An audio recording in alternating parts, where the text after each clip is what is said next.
Bienvenue dans la partie 2 de la vidéo Batch Cooking pour le mois. Dans la première, je vous ai montré quelques préparations et dans la deuxième, je vais vous montrer comment je finalise certaines recettes, mais aussi la création de nouvelles recettes.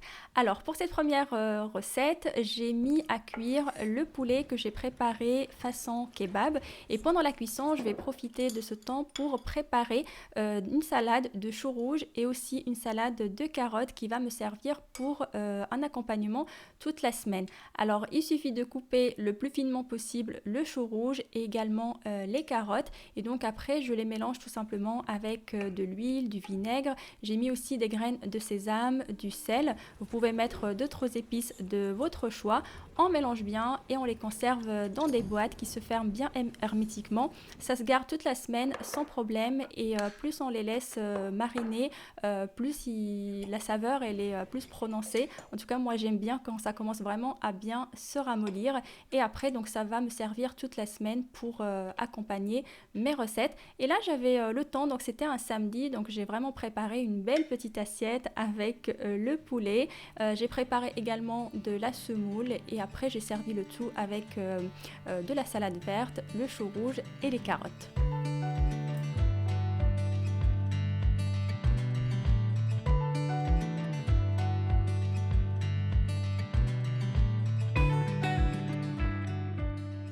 Avec le butternut, je vais faire deux recettes. La première, ça va être un crumble de butternut et la deuxième, ça va être pour faire des galettes. Alors, si vous avez le temps, découpez tout le butternut en petits morceaux et faites-le cuire au four et ensuite vous divisez en deux. Donc, une première partie, ça sera pour le crumble et la deuxième partie, vous la mettez dans une boîte qui se ferme bien hermétiquement et soit vous mettez au congélateur, soit au réfrigérateur. Ça va dépendre quand est-ce que vous allez l'utiliser. Donc pour ma part, j'avais pas le temps, j'ai découpé le butternut en deux et je l'ai gardé comme ça, la deuxième moitié, je l'ai gardé entière au réfrigérateur et j'ai préparé juste la recette qu'on allait manger ce jour-là, donc le crumble. Alors il est vraiment très très simple. Donc là j'ai mis du sel, des herbes de Provence, de l'huile d'olive, je mélange bien et je vais faire cuire à peu près 15 à 20 minutes donc, dans le four qui est préchauffé à 180 degrés. Et à côté, j'ai préparé mon crumble, toujours la même recette, donc même quantité en farine et même quantité en beurre. Là, j'ai mis 70 g de beurre demi-sel et 70 g de farine complète. Avec, j'ai ajouté aussi un tout petit peu de sel, comme si le beurre demi-sel n'était pas assez salé, et des herbes de Provence. Et après, on travaille avec les doigts pour obtenir une texture, on va dire, sableuse. Là, en fait, je vais compléter ma recette avec des pickles d'oignons rouges que j'ai préparés. Il y a la recette qui est disponible sur la chaîne Sugardees Gourmandise. Si tu passes par là, je te fais de gros bisous. Je vous mets le lien dans la barre d'informations. Et donc, une fois que les 15 minutes sont passées, ou 20 minutes, vous sortez le butternut du four et après donc on mélange avec le feta, la moitié du feta, les oignons rouges si vous en avez, sinon c'est facultatif. J'avais aussi acheté de la coriandre de la boucherie donc et que j'avais préparée, donc là elle était déjà prête, je l'ai ajoutée. Donc après on couvre avec le crumble et j'ajoute le restant de feta par dessus et c'est reparti au four pendant à peu près je dirais 15-20 minutes en fonction de la puissance de votre four. L'essentiel est que le crumble soit bien doré à la sortie du four et après vous allez pouvoir déguster soit tel quel ou alors avec de la salade si vous en avez. Et bien sûr, si vous avez réalisé la salade de choux rouges et de carottes, ça sera aussi un très bon accompagnement.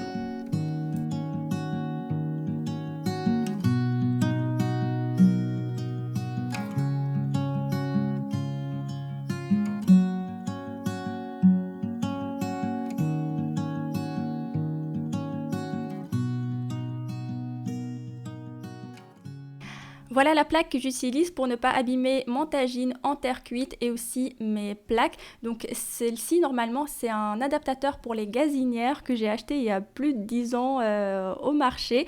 Mais aujourd'hui, il y a ce qu'on appelle les diffuseurs de chaleur. On les trouve un peu partout. Donc pour le tagine, mercredi, c'est devenu un peu une tradition, un rituel avec mon fils. On prépare un tagine le matin très tôt vers 9 h et après on va à la bibliothèque et on le laisse cuire à feu très très doux et quand on rentre c'est prêt.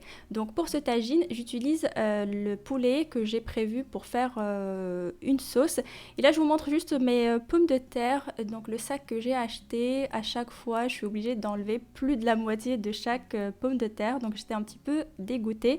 Mais bon, ça m'apprendra avec le drive de soit vérifier les légumes avant de les accepter, soit vraiment arrêter d'acheter les légumes au drive et se concentrer uniquement sur tout ce qui est sec et frais, on va dire. Alors pour le tagine, je mets tous les ingrédients en une seule fois. Comme on va le laisser cuire tranquillement pendant presque 2 heures à feu très très doux, donc je mets tout et tous les ingrédients vont cuire sans problème. Et donc on avait une grande quantité, du coup on a décidé de faire aussi un petit tagine pour notre voisin qui vit seul et c'est mon fils en fait qui qui prépare le tagine. Ça y est, c'est bon, je peux le laisser cuisiner sans problème. Bon, je suis quand même derrière lui parce qu'il est encore petit, mais voilà, il peut s'en sortir si je suis pas là un jour. Dans le tagine, on a mis les pommes de terre et les carottes. Et pour les épices, donc le poulet était déjà bien mariné. J'ai juste ajouté un tout petit peu de sel. Après, vous pouvez rectifier en fonction de votre goût. On n'oublie pas la coriandre, ça donne vraiment un goût extra au tagine. Et avant de servir, une fois que le tagine est cuit, avant de servir, on a ajouté des olives que mon papa m'a amenées du Maroc. Elles sont tellement délicieuses, ça n'a rien à voir avec les olives qu'on mange ici. Et voilà ce que ça donne une fois que c'est cuit, à déguster avec du pain et avec les mains. Je suis désolée, hein, avec les mains. Comme ça, on sent vraiment le goût. T'inquiète. Alors, pour le crumble de poisson, je n'ai pas eu besoin de le décongeler. J'ai allumé le four à 160 degrés et j'ai mis directement le plat dans le four. Comme ça, pendant que le four est en train de chauffer, ça permet de décongeler tout doucement le crumble. Et donc, je l'ai laissé comme ça 20 minutes. Et après, j'ai augmenté à 180 degrés et j'ai laissé à peu près 10-15 minutes pour que le crumble puisse bien dorer et pour que ça devienne croustillant. Et après, il suffit juste de sortir du four et de déguster. À côté, j'ai préparé une salade. Donc, c'est une salade en sachet. Elle était déjà lavée, pas besoin de faire quoi que ce soit. Je l'ai juste mélangée avec les carottes que j'ai préparées en début de semaine avec les cheveux rouges et aussi les pickles d'oignons rouges. Et franchement, cette recette, elle est juste extra. Bon, moi de manière générale, j'adore les crumbles, j'en fais beaucoup et en plus ça se congèle super bien. Mais c'est vrai que c'est la première fois que je tente comme ça avec les carottes. D'habitude, je fais avec une fondue de poireaux, mais pour mon prochain batch cooking, je pense que je vais faire plusieurs plats comme ça de poisson. Et dans le fond, je mettrai des carottes, un autre avec une fondue de poireaux. Et puis, je vais essayer un autre légume pour que ça me fasse 3 repas. Et comme ça, je sais que je suis tranquille pendant un bon moment parce que ça se garde assez longtemps, presque 2 mois sans problème.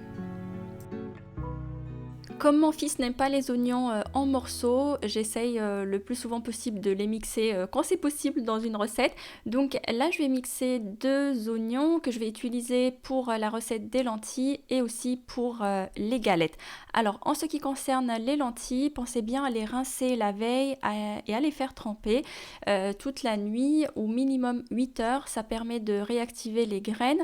La digestion, elle est meilleure et en plus, on gagne en temps de cuisson. Donc ensuite, là, j'ai mis de l'huile d'olive, une partie des oignons mixés. J'ai rincé les lentilles, je les ai ajoutées. Je vais également râper un petit morceau de gingembre frais. Vous pouvez utiliser du gingembre en poudre. Et comme d'autres épices, comme d'habitude, ras el hanout et un petit peu de sel. Je couvre avec environ 1,5 litre d'eau. Donc là, en quantité de lentilles, j'ai mis 150 grammes. pour 1,5 litre d'eau et je laisse mijoter à peu près 15 à 20 minutes. Si vous laissez tremper vos lentilles toute une nuit, vraiment le temps de cuisson il est réduit facilement de 30 minutes. Et donc pendant la cuisson, je vais préparer les galettes de butternut. Donc là j'ai sorti la moitié de butternut que j'ai gardé en début de semaine. Je vais tout simplement les découper en petits morceaux parce que ça me permet de les éplucher plus facilement et ensuite en tout petits cubes. J'ai allumé le four pour le préchauffer à 180 degrés et je vais les cuire à peu près 15 à 20 minutes. On n'a pas besoin d'obtenir des morceaux très tendres. Vous pouvez les cuire à la vapeur ou à l'eau, vous faites comme ça vous arrange, mais j'avoue que la cuisson au four ça donne un meilleur goût aux galettes. Pour les épices, je mets du sel, du paprika fumé, un petit peu d'huile d'olive, on mélange bien, on aplatit et c'est parti au four.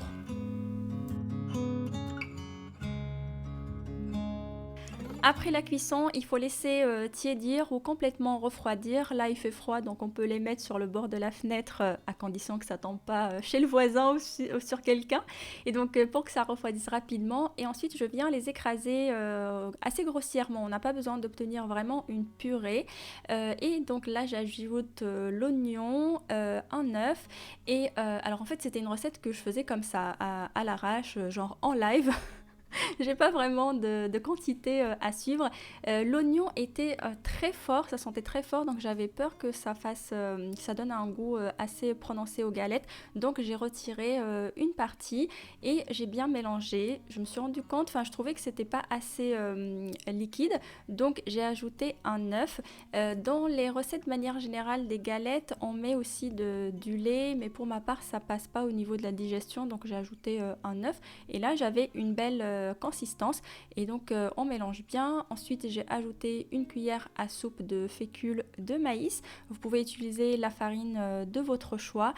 En épices j'ai mis du sel et encore du paprika fumé et voilà, la pâte elle est prête et on passe à la cuisson.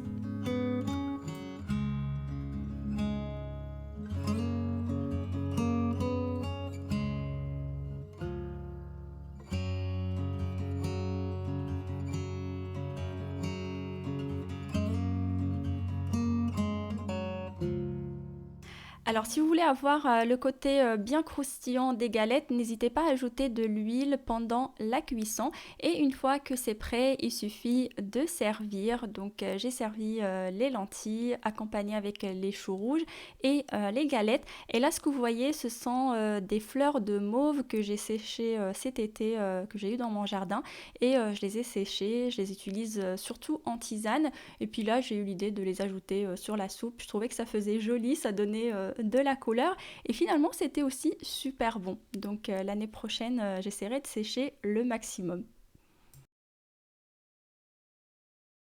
J'ai oublié de vous le dire en début de la vidéo, mais par rapport au menu que je vous ai proposé sur le mois, dans la première vidéo, je vous ai filmé uniquement les recettes qui me paraissaient les plus pertinentes, donc ce n'est pas forcément ce qu'on a mangé chaque jour.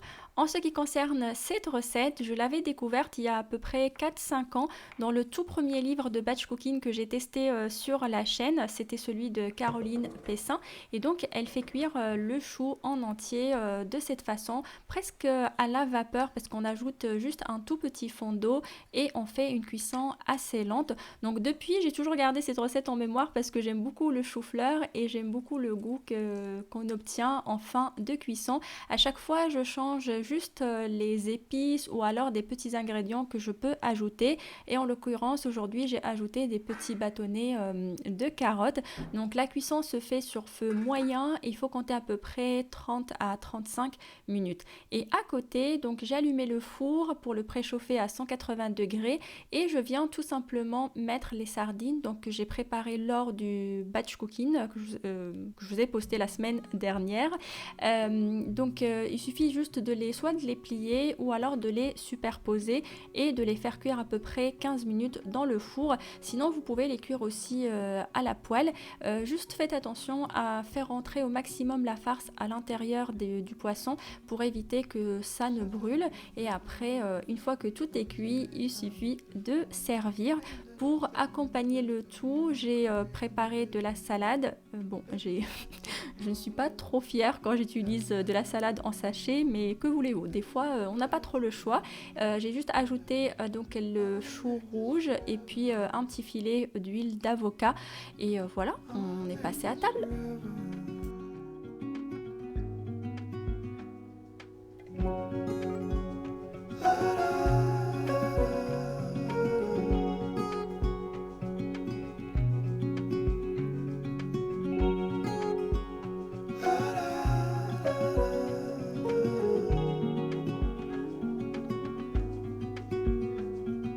Said that you felt lost 100 times before, going in circles on a one-way street, running till your feet get sore. Well, I guess you haven't heard, you've been get around no more. Things are about to get much better, so I wanna make this forever. I wanna make this forever.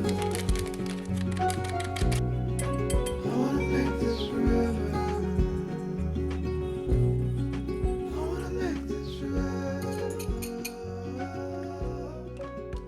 Pour cette recette de cake à la banane, j'utilise de la farine complète et je la coupe avec un peu de farine T65. Ça permet d'avoir une texture assez aérée, alors que si on utilise uniquement de la farine complète, la texture elle est quand même un peu dense. Et voilà, j'ai trouvé un petit peu cette alternative pour avoir quand même un gâteau, alors pas IG bas, mais un petit peu. On essaye, on essaye. Et là, en fait, j'ajoute du beurre de cacahuète fait maison dans lequel donc je l'ai aromatisé. J'ai du mal à parler. Vous avez remarqué, à chaque fois en fin de vidéo, ça y est, il n'y a plus de voix, le vocabulaire, il se barre. Donc en fait c'est le beurre de cacahuète que je vous ai déjà présenté dans une autre vidéo et je l'avais aromatisé avec de la cannelle et de la vanille. Dans la recette également, normalement on peut mettre du lait, mais là j'ai ajouté à la place de l'eau, donc 2 cuillères à soupe. Si vous avez du lait, vous pouvez l'ajouter. Donc les bananes, à la base j'avais pas prévu cette recette, mais comme je vous l'ai montré dans l'autre vidéo, je me suis fait avoir avec les bananes qui étaient assez mûres. Normalement je voulais les congeler pour faire des glaces maison, mais finalement j'ai fait un gâteau. Alors c'est un gâteau aussi dans lequel je mets très très peu de sucre, donc j'ai fini le petit fond de sirop d'agave, donc c'était à peine une petite cuillère à café et après j'ai ajouté l'équivalent d'une petite cuillère à café de sirop d'érable. Le but c'est vraiment d'obtenir un cake, on va dire peu sucré, sachant qu'on a de la banane et je ne peux pas m'empêcher d'ajouter du chocolat. Mais c'est du chocolat 72% pour ma défense. Donc n'hésitez pas à goûter pour savoir si le goût est bon pour vous, surtout si vous n'êtes pas habitué à manger des cakes peu sucrés. Quand on n'a pas l'habitude, on risque de trouver ce gâteau presque fade. Mais quand on a l'habitude, je vous assure qu'il y en a qui vont le trouver peut-être un peu trop sucré à leur goût, parce qu'il y en a qui n'ajoutent pas du tout de sirop d'érable ou sirop d'agave, donc uniquement la banane et des fois le chocolat. Une fois que tout est prêt, le four il est préchauffé à 170 degrés et la cuisson va durer à peu près 40 à 45 minutes. Donc il faut vérifier à la sortie du four si le cake il est cuit à l'intérieur. La lame du couteau doit sortir soit complètement sèche, soit légèrement humide. Et donc là, par exemple pour moi, je trouve que c'est bon, c'est cuit.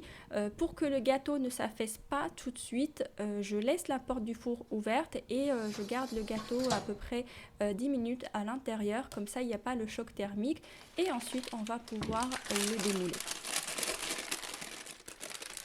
Ce qui est bien avec ce gâteau, je vous l'avais déjà présenté dans un batch cooking, je pense l'année dernière, mais la recette elle différait juste un petit peu, mais la base est quasiment la même. C'est que une fois qu'il est bien froid, ce que je fais c'est que je le découpe en tranches et je le congèle, parce qu'il n'y a que moi qui mange ce gâteau là. Donc je congèle les tranches et après quand j'ai une envie de sucrer, je sors... J'allais dire une tranche. Non, en général, je sors 2-3 tranches que je bois avec mon café. Ça se congèle super bien. Juste, il faut bien le filmer. Et si vous avez une machine de mise sous vide, c'est vraiment l'idéal. Comme ça évite la formation des cristaux sur le gâteau. Et donc, quand vous sortez la tranche de gâteau, soit vous la laissez décongeler tranquillement, soit vous la passez quelques petites secondes au micro-ondes et ça y est, vous pouvez vous régaler. Voilà, j'espère que cette partie 2 de la vidéo batch cooking pour le mois va vous plaire. N'hésitez pas à me dire si vous voulez qu'on continue ce concept de vous proposer des idées de recettes sur le mois en mode batch cooking. Et je vous dis à très vite pour une nouvelle vidéo.